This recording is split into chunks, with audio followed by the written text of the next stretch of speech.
She silently followed behind the woman and sat down on the pillow in front of the table, fixing the tablecloth that was long enough to pull on the floor over her crossed legs as though it were a blanket, and planted her palms stiffly on the table.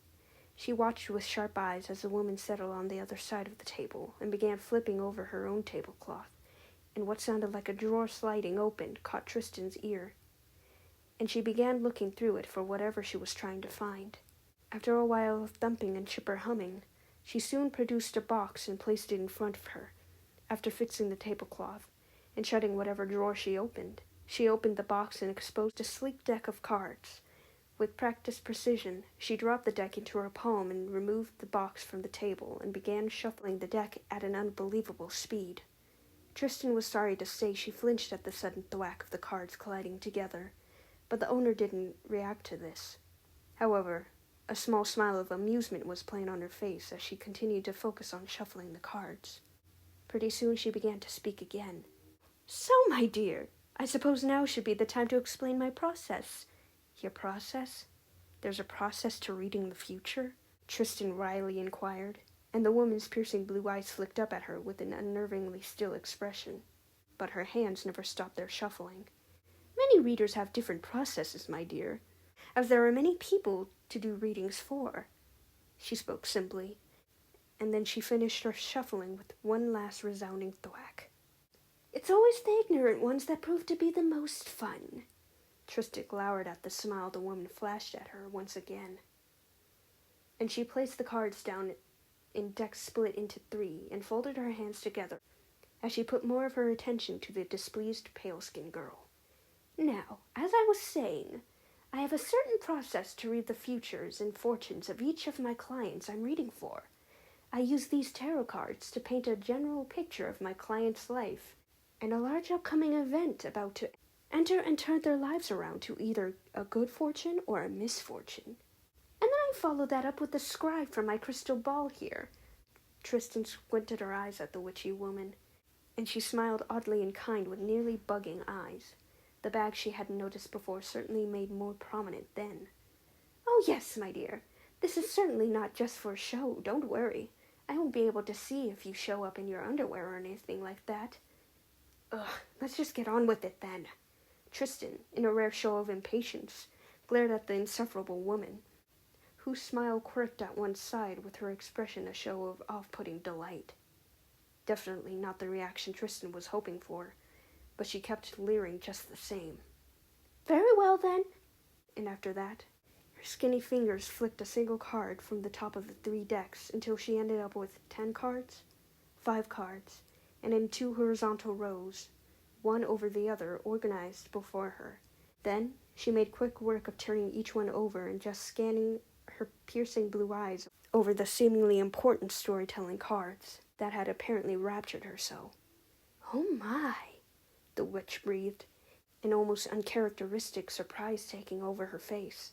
Interested, she tried to peer over and around the annoyingly large crystal ball, until Tristan decided to mindlessly reach out to move the thing out of her viewpoint. However, the woman smacked her freckled hand down onto the table loudly, immediately making the startled girl draw back again. Staring into her now dagger-like serious blue eyes, the woman spoke in a hushed yet stern tone. "Do not move my crystal ball. You'll disturb the auric streams." "What the hell? I can't see the cards." Tristan began to speak her misgivings, but she was cut off by a ridiculous yet truly freakish hiss of silence from the hag. "Once I have my story, I'll tell it to you and hold the cards up in that specific order. But for now, you're disturbing my downloads. Shh!" Disgruntled and scorned, she certainly wasn't looking forward to disturbing the witch again, so she kept her lips pursed as the woman went back to surveying her cards again. She continued to verbalize an array of emotions, ranging from fascination to even a perplexed irritation. "Well now," the witch began, brushing her hands on her robes as though her hands were dirtied. "It seems your reading proves to be interesting after all. Most unexpected. However, it definitely isn't what you'd want to hear." "What is it? What's going to happen to my brother?" Panic sprung straight to her heart instantly, leaning forward towards her to pull the answer out. But the woman peered up and stared at Tristan levelly, making her millisecond pause worry her from the anticipation. "My dear, your brother isn't in this reading." The panic that flared through her was out of all control, and even though she didn't physically show it, the woman regarded her about it. "Oh, he's not dead. In fact, I have a feeling he'll live a long, prosperous life. More or less. But now onto your juicy personal reading." Tristan was going to refuse it yet again, but then she suddenly had the urge to continue staying seated. The witch continued, not bothered in the least. "So, for your initial party cards, which are a few cards that contain energies you're currently dealing with, you have the Eight of Swords, the Four of Pentacles, the Page of Pentacles, and lastly, the Devil." Tristan couldn't explain why, but she felt a strange shiver travel down her spine at this, which was certainly unusual. But what did it all mean? "So, what I can pick up from these cards, I'm reading that someone in particular is trapped, feeling like there's nowhere else to go, when in all actuality they have the power to get themselves out of it. And as swords are the energy of the mental mind, or could be, she needs to become more in tune with her mind, and from the way the water is around her, it could also point to adding her intuition into the mix. Now the Four of Pentacles can speak about many different things, or even explain differing circumstances. But if the first card is anything to go off of, this is certainly referring to someone not willing to let go of something they cherish most, much to the point of near obsession." While the witch was explaining everything she was seeing so far, Tristan's eyes became half-lidded in disinterest, and she was already checking out mentally.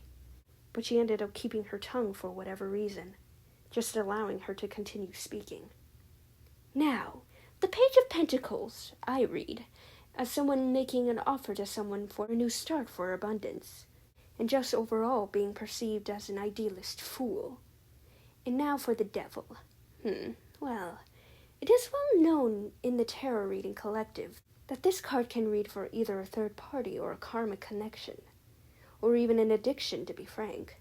Tristan barely reacted when the woman's eyes flicked up at her from the other side of the table. She could care less about whatever drivel this hag was spouting if it didn't have anything to do with her brother. Strangely enough, she could feel the off sense that there was a part of her wanting to, no, almost needing to, listen to this reading. She hated the feeling that there was something she was missing. Whatever. Her mind just about drifted away when it was reined in when the witch spoke again. "Now, for one of your other most interesting card arrangements, we have the Seven of Swords, the Moon, the Tower, and the King of Swords. You don't take me as someone that frightens easy, or gets, well, I should say the reading begins to take a rather suspect turn, if I may be so blunt." "Suspect?" Tristan squinted her already dull eyes at the witch with distaste, and she hummed thoughtfully in turn.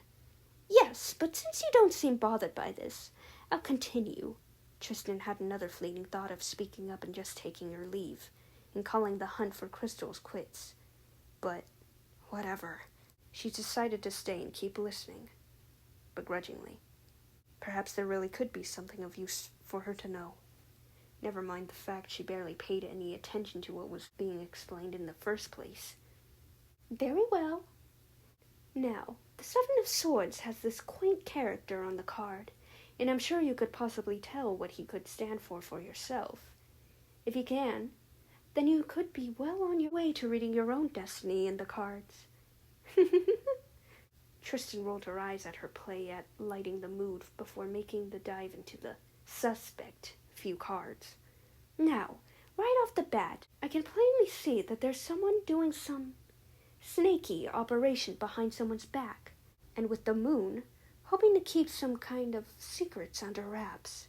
They wish to try and get away with something, all while some kind of distraction is at hand, and making their efforts all the more easy. And this will lead into the Tower, an event of unprecedented change that will turn everything one can hope to know for certain to become something entirely different and flip things upside down." She expressed in uncontained exaggeration. Then she became invested in the crystal ball before her. She planted her hands on either edge of the table, so as to not disturb the many decks of cards she worked into a coherent storyline. After she was ecstatically and animatedly waving them around during her whole doom story time, then seemed as though there was something that caught her attention for a fleeting moment. That was very important. I see some glint of a kitchen knife. No blood of any kind. But everything is dark. Who could ever be cooking in the dark? Quite irresponsible, if you ask me. Oh! And on the floor, no less? The last part seemed to occur to her in an almost information-fed fashion, like someone behind an invisible curtain had whispered it to her. Okay, this is starting to go off the rails. And what does the last card say? Oh, right. Where were we? Well, my dear, it's not necessarily the last card. There's still 4 more left. That is, unless you wish to hear a bit more. I'll be the judge of that. Tristan curtly cut her off, and the witch pursed her lips at this. However, she didn't seem to make many of her own scathing comments and annoy Tristan anymore. That was good. She continued the reading again. Now, normally the King of Swords would pertain to an individual with masculine energy, having clarity of mind and ambition to achieve his goals. There is an air of authority and respect to be had when regarded by others who know not of their own potential, so he'd be expected to help others to lead through any trial or error.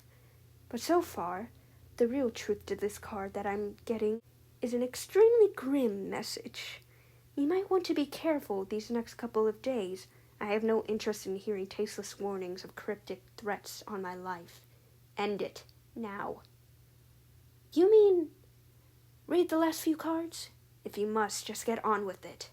Tristan pinched the bridge of her nose, eternally questioning why she even gave the woman the chance to continue in the first place. Very well, dear.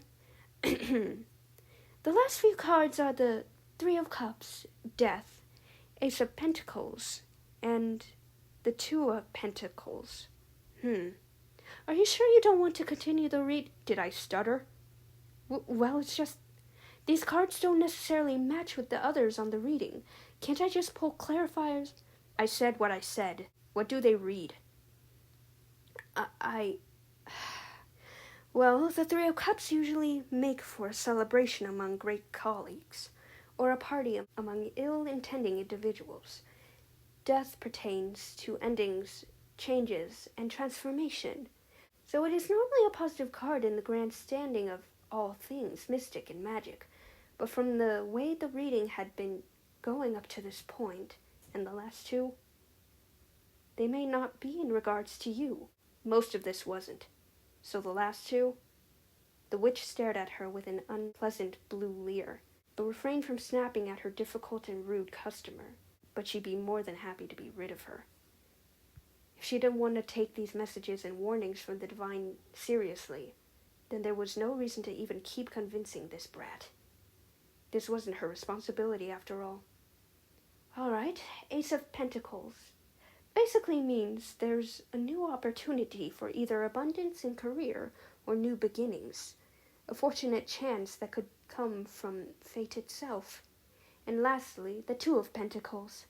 It basically refers to balancing 2 priorities or just adapting to manage things very well. She finished, then quickly started gathering the cards together and putting them back into the deck, signaling them being done. Finally. All right, dear. Now, if you just follow me out back to the front, you can purchase your crystals immediately. Tristan almost laughed at the witch's attempt to lighten the mood and be rid of her in quick succession. She was more than happy to oblige. However, once Tristan parted the annoying doorframe decorations, she was met with a sight she never wanted to wish on her worst enemy.